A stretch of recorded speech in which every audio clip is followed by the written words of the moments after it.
How did the solar system form? What was the universe like when it was very young? What are planets around other stars like? Over the last 25 years, Hubble has provided answers for these and many other questions. However, even the best of telescopes needs a colleague. And that's where the James Webb Space Telescope comes in.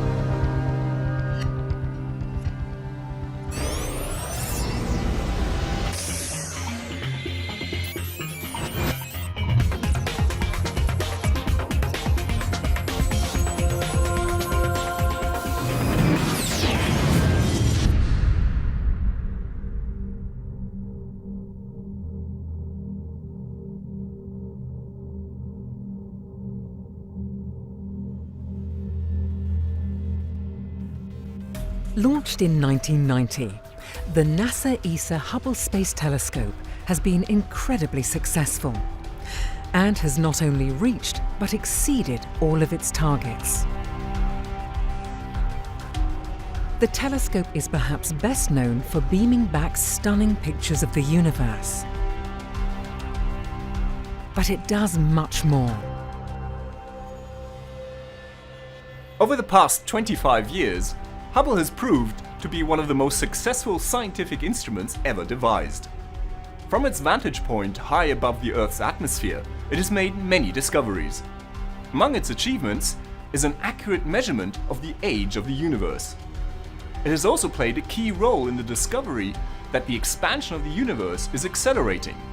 It has analyzed exoplanets, discovered supermassive black holes, and watched galaxies grow, collide, and merge.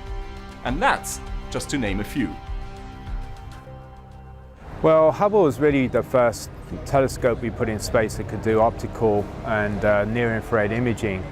So Hubble really kind of set the stage and made a number of game-changing discoveries in different fields of astrophysical science.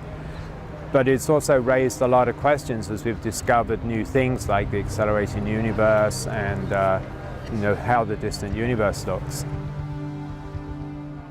Hubble has been undeniably brilliant, but there are some parts of the universe that it just cannot see. Enter Hubble's future colleague, the James Webb Space Telescope. This magnificent telescope is a joint venture between NASA, the European Space Agency, and the Canadian Space Agency. James Webb's infrared view of the universe will peer through obscuring dust to reveal the delicate structures of the star-forming regions beneath. Probe light from the first galaxies and stars, born when the universe was still in its youth, and much, much more. Well, we'll be able to see structure evolving with cosmic time in a much more profound way.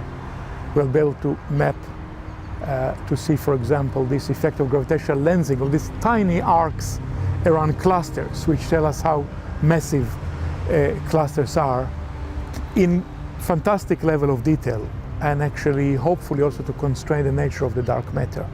It's almost hard to conceive. It's going to be a complete game changer. It'll totally change the landscape of what we can do and what we can measure.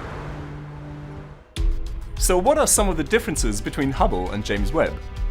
Well, first of all, James Webb is incredibly big for a space telescope. While Hubble's 2.4 meter primary mirror is already quite large, it is simply dwarfed by James Webb's 6.5 meter mirror. James Webb stands a much better chance of detecting the faint light from the first galaxies. Another difference is that Hubble was designed to be visited by astronauts for a service once in a while, swapping out instruments and faulty components. This will not be possible for James Webb. Once it's launched, it will have to fend for itself.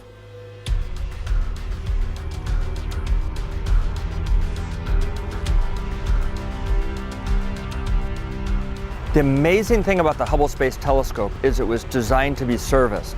And so over 5 space shuttle missions, we've upgraded the telescope. The last time in 2009, I was lucky enough to be on that mission. And we've put new instruments on Hubble, new solar arrays, new computers, new memory sticks, everything you need to have a long life in the telescope left. And so I think Hubble has a lot left in it because the universe provides us plenty of mysteries to solve. And so I'm convinced that maybe even the greatest discovery of Hubble is still to come. The reason for the different design is that James Webb will look at a different kind of light compared to Hubble. While Hubble can see ultraviolet, visible, and some infrared light, James Webb is specialized for the infrared. And that means it has to be a cold telescope. A very cold telescope. In fact, James Webb will have to operate at something like minus 230 degrees Celsius, just about 40 degrees above absolute zero. The reason is that warm objects emit infrared heat radiation. So if you want your infrared telescope to be exceptionally sensitive, you have to cool it down to very low temperatures. Otherwise, it will simply blind itself with its own heat radiation. Because it has to operate at incredibly cold temperatures, James Webb can't be built in the same way as Hubble. In particular, it has to carry its own huge sun shield to keep the telescope cool. The telescope and the sun shield are so big that James Webb will have to unpack itself once launched.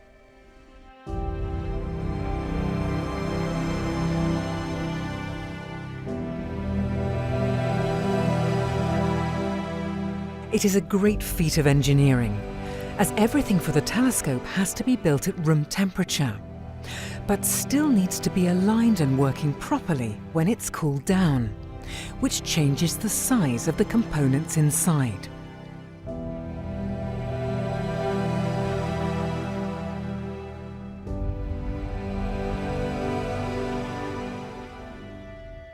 Just the act of having to get something to 40 Kelvin is non-trivial.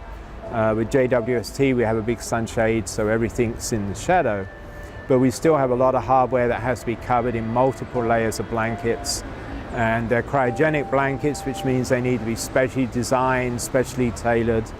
It's very hard to install them, so it really moves you away from the serviceability or modularity idea that Hubble was built with.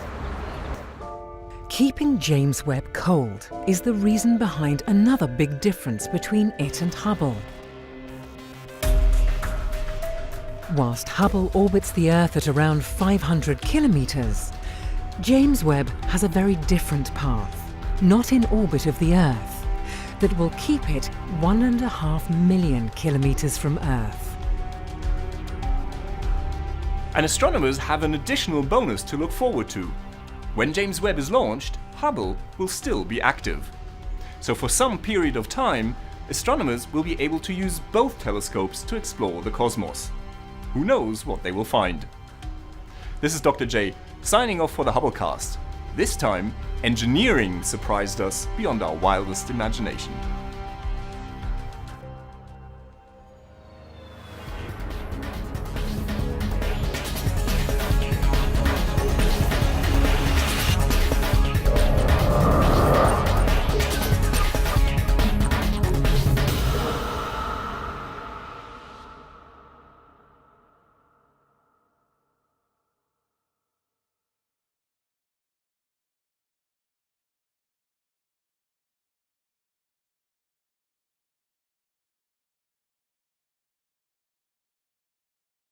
Now that you've caught up with Hubble, make sure to get the latest from the ground too.